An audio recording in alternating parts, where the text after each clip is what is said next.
when it comes to changing the actual foods, you really shouldn't be changing the foods because your bulk should have been clean in the first place.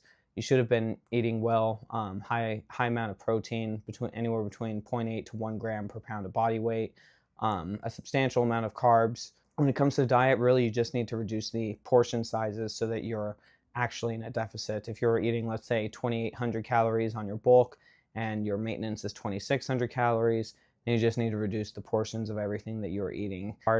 There isn't any, oh, you need to carve the muscle. All these myths that like honestly still get floated around somehow. Honestly, I don't know fucking how, but they do.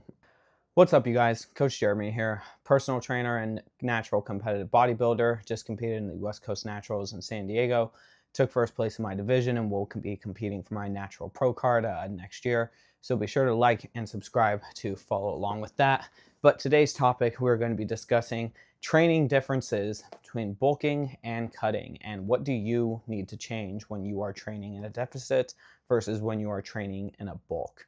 So a lot of people, I still get questions about this from my clients all the time, even though I've been over it with them. And I swear every day, like, of a trainer is like Groundhog Day, answering the same questions over and over. But I still get a ton of questions from clients and stuff about how should I be training when I'm in a deficit versus when I'm in a bulk or when I'm trying to maintain. And the truth is you really do not need to be training much differently. The only thing that really needs to change is possibly the amount of volume that you are training. I recommend to most people nowadays anyways to take a lower volume effort style approach to their training. Training between 8 to 10 weekly sets per muscle group seems to be a pretty good number when you're doing it high intensity, at least. Pretty good number for most people to still get a great stimulus, great workout, actually work the muscle. They're able to focus better on their workout and their technique, and actually working the muscles as opposed to just moving weight around and trying to save energy for the next sets. So really, that's the only thing that really maybe changes in terms of whether or not you change your routine.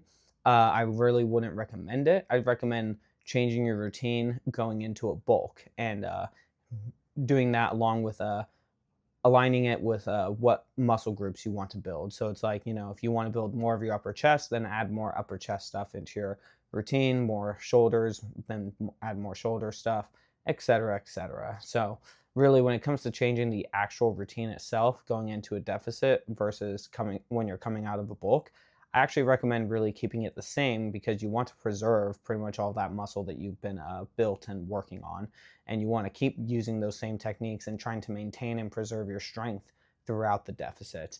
And that's also why I recommend going into a lower volume routine, because then you'll be able to focus harder and you'll be able to perform better for those few sets, as opposed to if you had higher volume while you're in a deficit. You just won't be able to perform as better, guys. You won't have as much glycogen. You won't be eating as well. You won't be able to recover as well because of that. So yeah, really that's the only thing that changes really. When it comes to the diet and stuff, the diet, you don't have to change the foods that you are eating necessarily. You can keep the foods the same. If you were on a bulk and you were dirty bulking, then I would recommend changing the foods that you're eating to something cleaner and more satiating, so that because you're not going to have as many calories, you'll want to try to be full and try to feel like you're still eating as much. So I would recommend that if you were really on a dirty bulk, but most people nowadays don't really dirty bulk like that. So when it comes to changing the actual foods, you really shouldn't be changing the foods because your bulk should have been clean in the first place.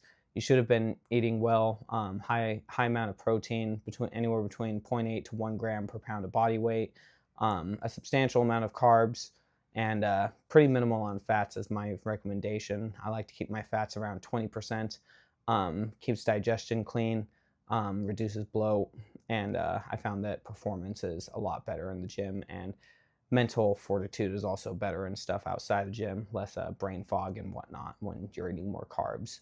So when it comes to diet, really you just need to reduce the portion sizes so that you're actually in a deficit. If you're eating, let's say, 2,800 calories on your bulk and your maintenance is 2,600 calories, and you just need to reduce the portions of everything that you're eating so that you're now eating around, let's say, 2,400 calories, so that you're just in a small deficit, 200 surplus, 200 deficit, That's what I would really recommend, small deficit, so that you can still ideally try to build a little bit of lean mass, still look forward to your training, and it won't really feel too much like a deficit because you'll be really closer to that maintenance phase and or maintenance calories, and be eating a good amount of calories. But yeah, training should not be that different, guys. You should be training hard.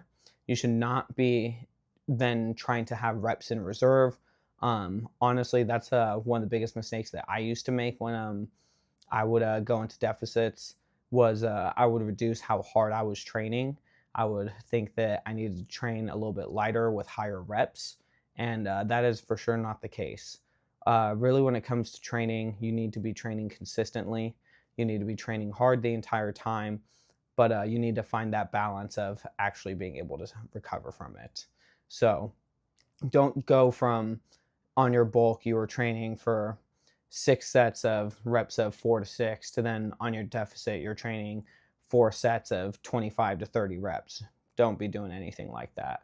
You really want to keep the intensity high and stay in a hypertrophic range, anywhere between 4 to 30 reps, but try to keep the amount of reps the same and try to keep the weight the same, and really just train as hard as you can still, and keep your approach pretty much the same to what it was. And like I said, the only thing that really should be changing, maybe, is the amount of volume. And I would really recommend, like, on a bulk, going between whatever areas you want to actually really grow. I'd say 12 to 16 sets at the most for most people, especially because most people have full-time jobs, and also probably have a lot of stress and aren't very good at optimizing their sleep and stress. So I don't recommend really pushing the higher end of what science says is recoverable. I recommend staying a little bit on the more moderate end of things for precaution, basically. But yeah, that's really my recommendations, guys. So just to sum things up, when it comes to training, or when it comes to the actual workout itself, like your routine, no, there's nothing really that you should be switching up. Going from a bulk into a deficit, you want to be doing the same exercises and trying to be maintaining the same amount of strength and reps as you were on your bulk, for your peak heaviest sets. Obviously, you won't be able to do that for as many sets as when you're in a deficit versus a bulk, because you just won't have as much glycogen and won't have as many calories running through your system. So you just won't be able to train as long, But try to stay around the same strength and the same rep range as when you're in a bulk. Try to do the same exercises as well. When it comes to the actual diet, the only thing that really needs to change during your training, or from a bulk to a deficit, is just that. You need to go from bulking calories to a deficit, but they shouldn't be anything crazy. You shouldn't be going from eating 3,000 calories to 1,500 calories. You should go from eating 2,800 calories to 2,400 calories. 200 surplus versus a 200 deficit. They should not be drastic swings in your diet. That way you only have to reduce each of your meals by, let's say, like 10%, and then bam, you're in a deficit, okay? And then when it comes to the actual intensity or the rep ranges of the workout, again, try to keep them the same. Try to train intensely. Don't try to leave reps in reserve or anything, You should be training just as hard. There isn't any specific, oh, you need to carve the muscle, and all this stuff, all these myths that honestly still get floated around somehow. Honestly, I don't know fucking how, but they do. So yeah, that's my 2 cents, my recommendations, guys. Train hard, train to failure, and push yourself, man.